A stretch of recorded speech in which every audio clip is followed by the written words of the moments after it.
This is the Architect Exam Podcast with architect Michael Rosica, the official podcast of the Young Architect Academy. Hey guys, welcome back to the Architect Exam Podcast. I'm Michael Rosica. So let me ask you a question. Have you ever spent hours watching insane amounts of ARE prep videos or reading textbooks of what you need to know to pass the test and convincing yourself, like, okay, we're getting a lot of studying done. And then on test day, everything you've learned about is like gone and you don't have any of that information ready and you don't know how to answer the questions? Or here's another one. Have you ever watched a movie that had amazing visual effects and kept you glued to your seat the whole time? And you're like, wow, what a great movie. And then the very next day, you couldn't even remember the characters' names or what actually happened in the movie. I don't know anything about that, but I'm asking for a friend. But here's the tough reality, and this might sting a little bit. Guys, passively staring at a screen, binging ARE prep videos like they're Netflix, or mindlessly memorizing someone else's flashcards isn't going to get you across the finish line.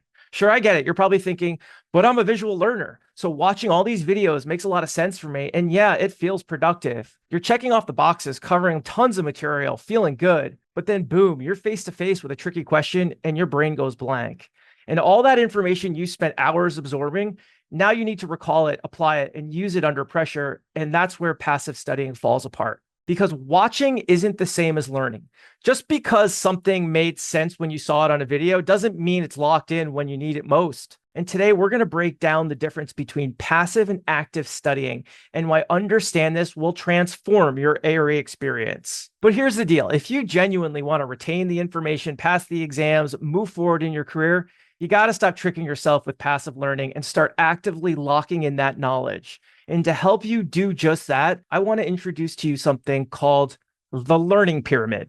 All right, so here's the super quick backstory on this learning pyramid. It was developed decades ago as a tool to help illustrate how different styles of studying impact how information is retained. It's pretty straightforward, it's powerful, and it actually ranks studying methods from the least effective, the passive, to the most effective, the active. In other words, it shows you exactly how to move from more passive studying to a more active studying. And so what I want to do today is I quickly want to break down each level of the learning pyramid. I also want to explain how this information actually helps us in the ARE Bootcamp. And then I want to give you practical tips to level up your studying almost immediately. So even if you're not in ARE Bootcamp, you're going to leave with having an understanding about how to study smarter and help lock in that information that you're looking at.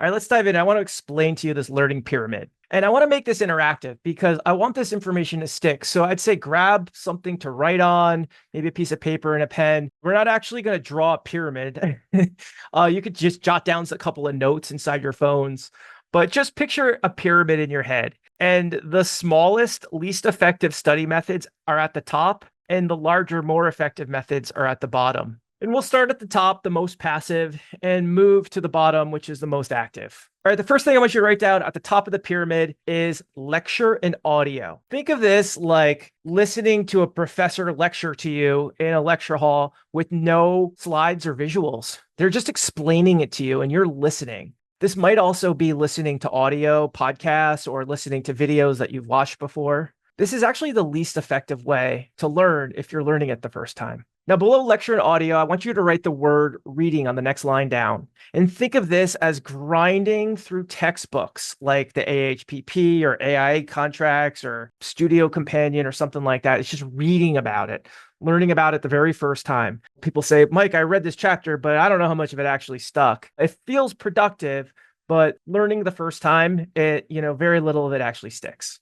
All right, below reading, I want you to write the words audio and visual. These are like educational videos or typically, ARE prep videos for visual learners. It's not just audio, there's something to look at. It's bingeable, but just watching videos on the couch, it's often has a very low retention rate when it comes to learning this the very first time. Now, below audio and visual, I want you to write the word demonstration. I would say, think of this as watching someone else solve the problem step by step by step. Sure, it's helpful, but you're still watching someone else do the work for you, taking you step by step through the whole process.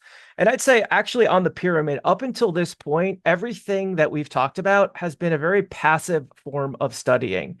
And now I want to dive in and talk about the more active forms of studying. So below demonstration, I'd like you to write the word discussion. Think of this as debating or discussing some concepts that you've learned, active discussions with other people who are studying the same things you are. It really makes a huge difference with boosting your retention. All right, below discussion, I want you to write the word practicing. Think of this as doing ARE practice questions by yourself. I always say all the architect exam is testing is your ability to read the questions, think about it, and choose the right answer. And this is practicing that, practicing how to answer questions. That's all they're really testing us on. With the practice part, there's a huge caveat to this too. I would say, yes, this is one of the more effective active ways of studying, but you got to keep in mind that you got to keep challenging yourself with new questions. If you keep doing the same practice questions over and over and over and over again, you're going to memorize all the answers. And that doesn't mean that you're ready to go pass the test. You have to practice constantly answering questions. All right, the last part of the learning period, which I think is actually the most effective part, is teaching others. If you could explain the concepts clearly to someone else, man, that is one of the superhero powers. If you can teach it, it really helps with retaining what you've learned. All right, as a quick recap, we started with the most passive methods and we worked our way down to the more active methods. And those are, I'm going to just go through it again. It's lecture and audio, then it's reading, it's audio and visual, it's demonstration, getting it demonstrated to you, it's discussion, it's practicing, and it's teaching it to others. That is the learning pyramid. You're listening to the Architect Exam Podcast, your guide to passing the ARE. Hey there, this is Michael, and I have a quick favor to ask. If you're finding value in this free ARE podcast, please take a second to follow, like, subscribe, and leave a review or a comment on whatever platform you happen to hear this podcast. Your engagement lets us know that people are actually listening, and it inspires us to keep creating more podcast episodes. But honestly, what matters most to me isn't the likes or the follows. It's sharing this podcast with others who need it. When I was studying for my exams years ago, I felt completely alone and everyone was hoarding information instead of helping each other out. And it was that frustration that led me to start Young Architect back in 2014 with a simple mission: help the next generation of architects become the most successful generation of architects. So please share this podcast with your colleagues, friends, or anyone tackling their AREs. By sharing knowledge, we all rise together. All right, back to the podcast. All right, now that we got that out of the way and we know what the learning pyramid is, I want to talk about actually using it to help get yourself results when it comes to studying. Because studying effectively isn't about just choosing one method on that learning pyramid. It's all about cross-training. What is cross-training? Let's talk about it outside the scope of the architect exam. So think about, I'm working to get myself ready to run a half marathon. How do you do that? You run a lot. Yeah, I go out running with my dog, but it's not just all about running. If all you do is run nonstop, people get injured and they hit a plateau. And if you're really serious about getting results, you got to cross train. So what does that mean? That means I lift weights, I stretch, I eat well, I try to get good sleep. And by doing all these other little incremental things, each activity complements each other. And even though it's not running, it really improves the overall performance. And your studying should be exactly the same way. Relying on ARE prep videos alone and watching them like they're Netflix on the couch and thinking you're going to walk in and pass the test, it leaves your study routine weak and unbalanced. And that's why people spend tons of time, money, and energy on these videos and they're not passing their exams.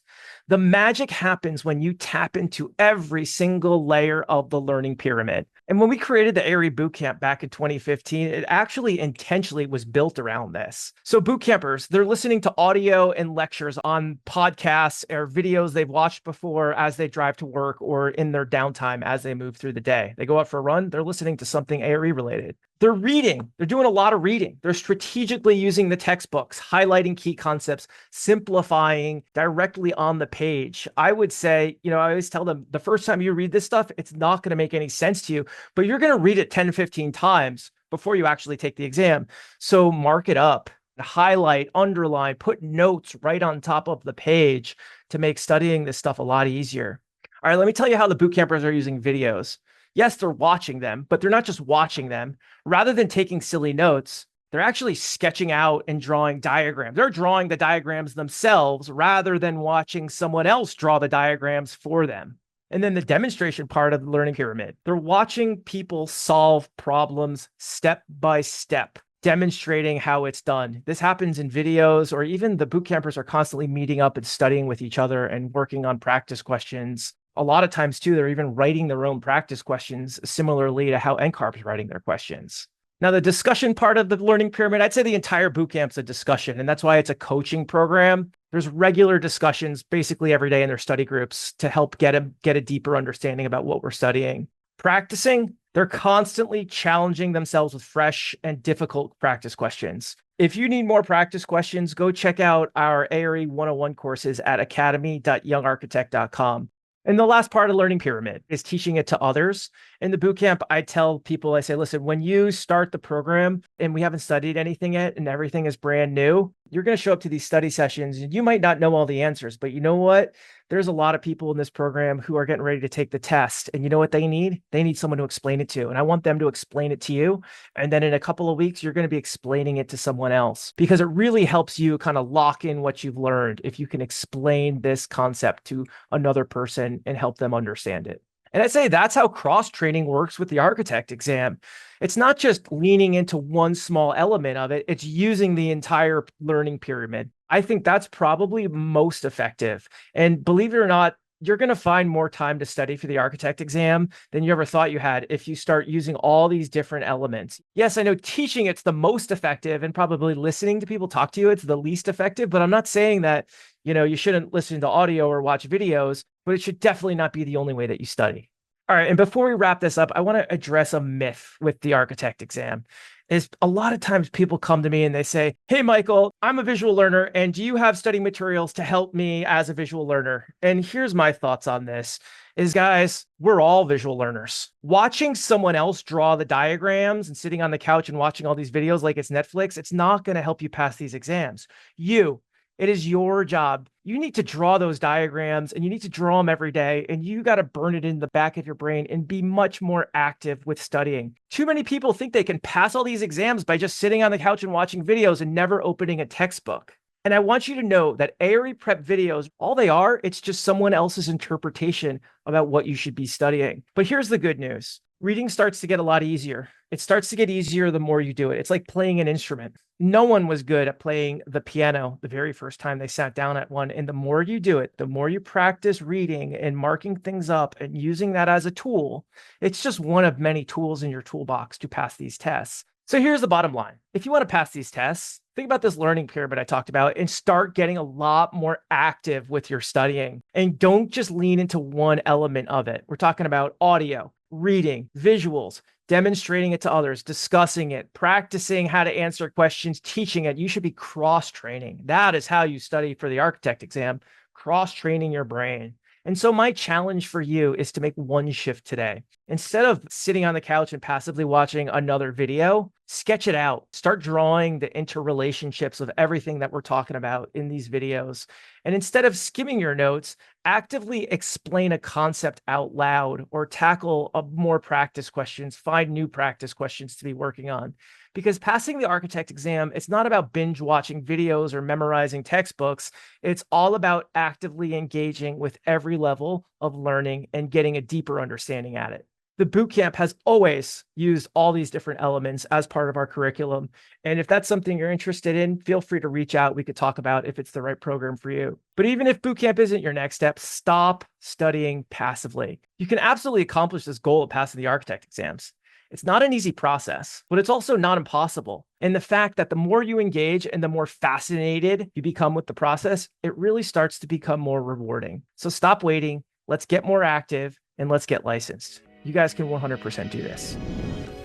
Thanks for listening to the Architect Exam Podcast. Ready to take your studying to the next level? Visit our online ARE Architecture School website at academy.youngarchitect.com to learn more about how we can help you. See you next time.